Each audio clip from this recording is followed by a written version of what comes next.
So Aditya, just thinking about COVID, you're a physician, you're a cardiologist to be specific. What really got you interested in this issue? It's not really, it's not directly related to your profession. So why are you interested in this as an issue at all?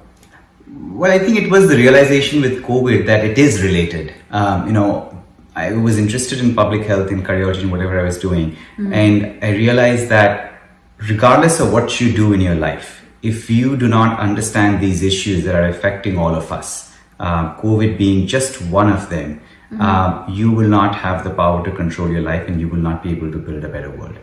Just to take some examples, this is while COVID has been going on in the past few months.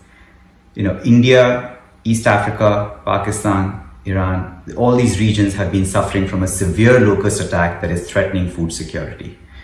At the same time, there was a massive cyclone in the Bay of Bengal that affected South Bengal and the Sundarbans. There are currently floods in major Indian cities. There's about 12 million people who've been affected by floods in India, mostly in Assam and Bihar.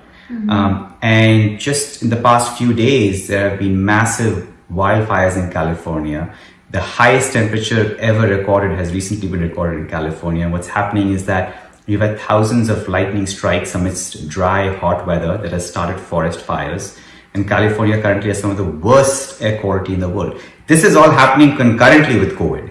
And it's all related to the degradation of the environment that has happened in the past few decades and centuries since the Industrial Revolution that has really, ratcheted up this past few decades. So just listening to this, it sounds very, very scary. यार बहुत डर लगता है ये सब सुन के. And why is all of this happening together? Is there an underlying explanation कि या फिर ये सिर्फ एक coincidence है? Yeah, so I think the best way to understand is through the concept of planetary health. Planetary health means you consider the health of the entire planet, of which humans are subset. So you do not place humans at the center of it, you place the planet at the center of it. So in the past few centuries, despite a rising population, we have had a massive decline in poverty, especially in the last couple of centuries, and an increase in the number of years that we enjoy in life expectancy. Our quality of life has improved. But this has come at a cost.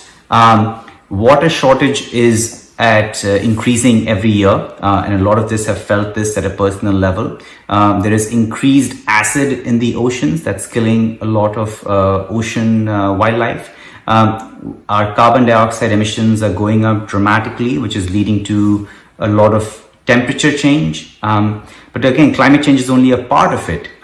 There's a loss of biodiversity. Biodiversity means all the life that exists on Earth, animals, plants, insects, bacteria, viruses. As that biodiversity decreases, there is a direct link between the decline of biodiversity and the rise of infectious diseases like COVID-19. We are losing the forests that we have every year. Every year we're cutting down the forests, and that's linked to both carbon dioxide emissions and losing biodiversity. So the sum effects of all of these changes are leading to a lot of the scary issues that we are experiencing really in all parts of the world. So if you think about a framework for all of this stuff, why are forests being destroyed? Why are we experiencing a loss in biodiversity? Why are carbon dioxide emissions rising? Why are we experiencing a rising a water shortage? So one way to consider this is through this framework, which places our choices in terms of the food we consume and the fuel we consume at the centerpiece of all of these changes. So depending on what kind of food and what kind of fuel we consume, that is what contributes to climate change, to pollution, to loss of biodiversity, to water scarcity and malnutrition, because then we don't have adequate food for everyone. And that in turn leads to emerging infectious diseases such as COVID-19, non-communicable diseases, early death, poverty, economic hardship, conflict and displacement, and all kinds of suffering. So what's the solution then? And as an individual, what can we do? हम क्या कर सकते हैं to create a better future? ताकि ये सब जो है ये जो भी events हो रहे हो ये या तो कम हो जाए या ना हो.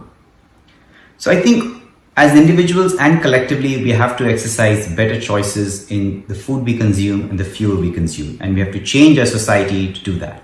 For food, About 50% of greenhouse gas emissions from food come from dairy and meat.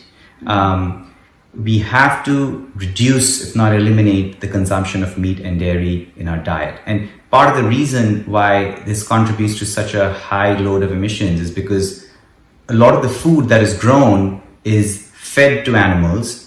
Food like soybeans is fed to animals, and then we end up eating those animals or their products. If we just eat that food directly, such as soybeans that is fed to cows and then we drink their milk, if we just eat the soybeans directly, we consume a higher quality protein directly, which improves our health and also improves the health of the planet. So exercising choices like that in food is very important. Moving away from fossil fuels towards solar energy through the use of electric cars, more public transport, not digging more coal, not cutting down more forests to build dams. So I think this is the kind of solution that we all need to work towards at an individual level and at a collective level. And as an individual, we need to push our governments to do more. A lot of the governments, while recovering from COVID-19, want to go back to quote unquote normal. Normal meaning destroying more forests, normal meaning extracting more coal from the ground, normal meaning building more dams that destroy forests and people.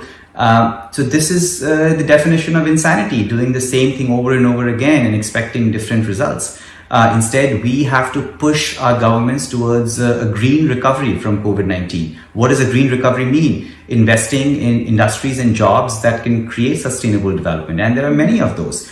Creating an infrastructure for electric transport, creating electric charging infrastructure in cities, creating a subsidy framework that prioritizes electric cars, that prioritizes solar energy, that prioritizes biogas, building our cities in a way that can withstand flooding and extreme weather events. Recently, Mumbai officials have said that, oh, this is just an anomalous weather event, the current floods that are going on, and this has nothing to do with the concretization of the city. This is extreme climate denialism. Mumbai is going to experience this over and over again. It's going to become more frequent. It's the same story for Delhi, Calcutta, or any other place. No one is immune. So we have to invest in a green recovery. We have to invest in food supply chains that minimize waste. We have to manage our waste better, turn that into energy. We have to make agriculture more resilient so that it can withstand more drought, better crops. So there's so much economic opportunity, so many jobs that can be created by embarking on this path of sustainable development. And we need to do this as an individual level, and we need to push our governments to do this, because there is no going back to normal. If we want to go back, we will be going back in time to a world that no longer exists. All right, that has been very enriching in the last couple of minutes, just to know what is it that we can do to make sure that these things are either reduced or don't happen at the same frequency that they're happening right now. If you guys want more information, I'm putting the link to People for a Livable Future. It's a page that Aditya has started, and he posts a lot of informational insights there. I've honestly learned a lot, and I'm saying that as somebody who, even though I stay with him, these discussions are not normal. And I've just learned a lot from that page. So I highly recommend you guys go and at least read up, see what is it that you can do in your individual capacity, and maybe bring your families together, bring your friends together and share the information with them. The link is in the description box. Don't forget to check it out. Thank you so much, Aditya. And together, both of us hope that we are, working each day to make sure that our world is a better place to live for us and our generations to come.